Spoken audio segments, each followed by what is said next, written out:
사실은 제 말씀은 한 학기 강의할 수 있는 양인데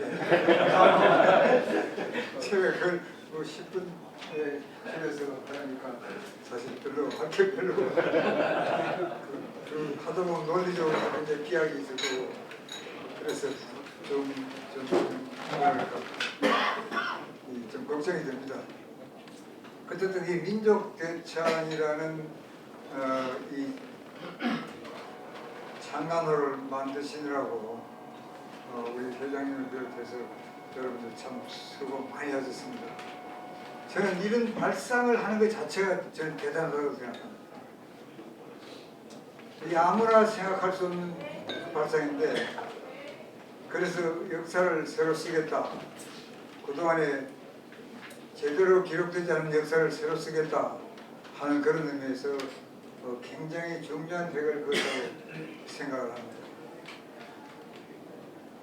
우리 경제도 어떻게 보면은 이 중요한 획을 그을 때가 됐습니다. 제가 이 제목 자체가 우리나라 경제 여기서 추락하느냐 아니면 재도약하느냐 하는 그런 아주 거창한 그 제목을 붙였는데, 실제로 그런 상황에 와 있습니다. 지금 우리가 어떻게 보면 절박한 상황에 와 있는데 리더나 이 정치권에서는 별로 그렇게 심각하게 생각하지 않는 것 같아요. 우리가 겪은 위기 중에서 가장 큰 위기가 사실은 외환위기였습니다. 1997년 외환위기 IMF 가기로 한 것이 외환위기의 그 시작이었죠. 그리고 나서 11년 후 2008년 리만 사태가 터지면서 글로벌 금융위기가 왔고요. 그리고 나서 또 11년 후 2019년 코로나가 왔죠.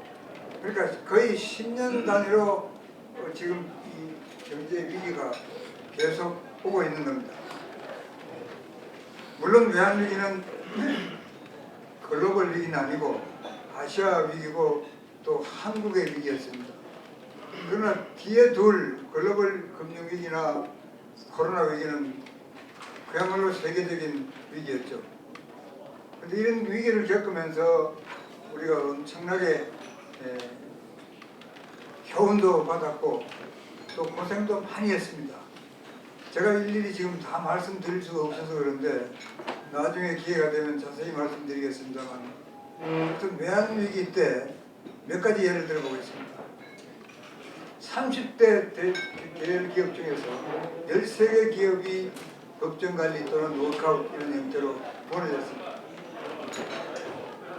13개 그룹이죠. 그룹이 무너졌어요. 그 당시에 은행이 33개였었는데 33개 중에서 10개가 없어졌습니다. 그리고 5대 시중은행은 지금 자취도 없이 다 살고 있습니다. 1997년, 98년 2년 동안에 우리나라 기업이 4만 개가 쓰러졌습니다. 공식적인 숫자입니다.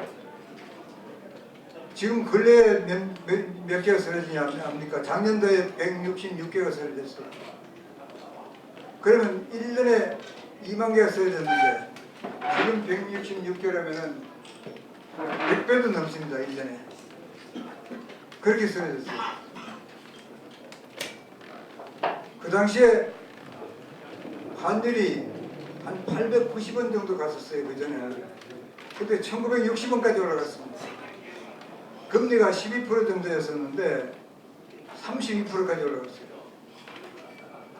증권시장은 완전히 3분의 1로 무너지고 그런 상황이었어요. 그런 게 위기입니다.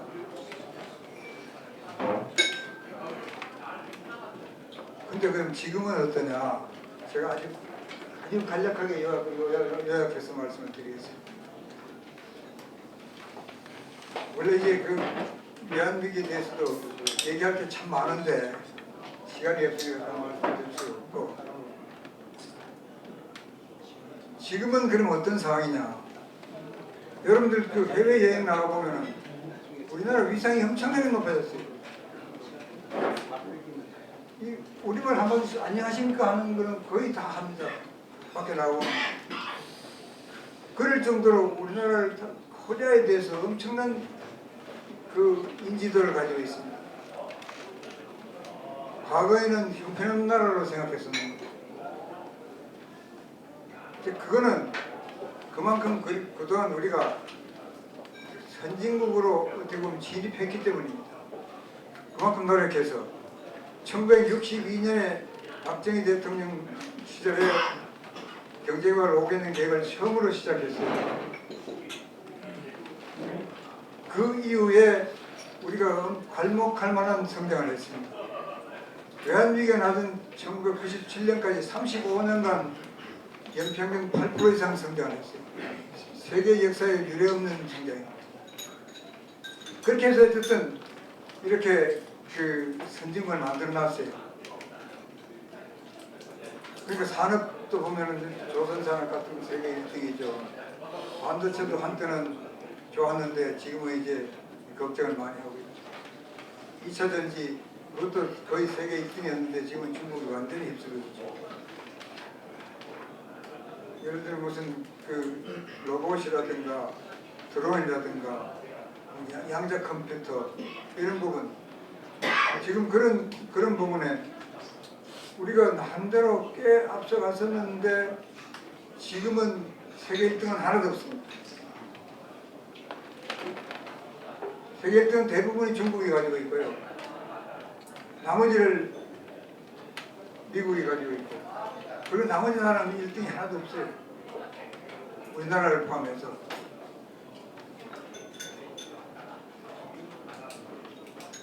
그런데다가 우리는 치명적인 약점이 또 있습니다.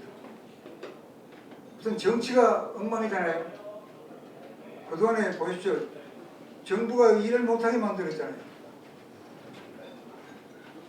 그리고 뭐 쉽게 얘기해서 범죄를 저진 사람들이 다 국회에 다 들어있잖아요. 이상한 세상이죠 사실은.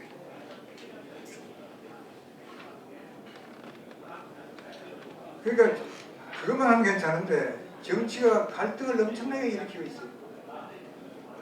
갈등이 세계에서 최고인 나라예요. 거기다가 출산율, 뭐 고령화 이런 나라가 없잖아요. 그리고 경제적으로 보면 잠재 성장률이 지금 2%가 안 돼요. 그 성장률이 계속 떨어졌습니다. 앞에 박정희 그대로 계속 떨어져 있어요. 예외 없이 떨어집니다. 그리고 KDI나 한국은행에서 잠재 성장률을 얘기할 때 예를 들면 25년부터 31년까지 얼마나 될 거다 하는 얘기를 하지 않습니까? 겨우 한 자리 숫자 1.8% 뭐 KDI 한국은행은 좋게 해서 1.8% 한국은행은 뭐 1.5% 이렇게 이런 식으로 보고 있는데 금년도 경제가 얼마 성장할 걸로 보입니다. 한국은행이 0.8%를 보고 있어요. 그런 상황입니다.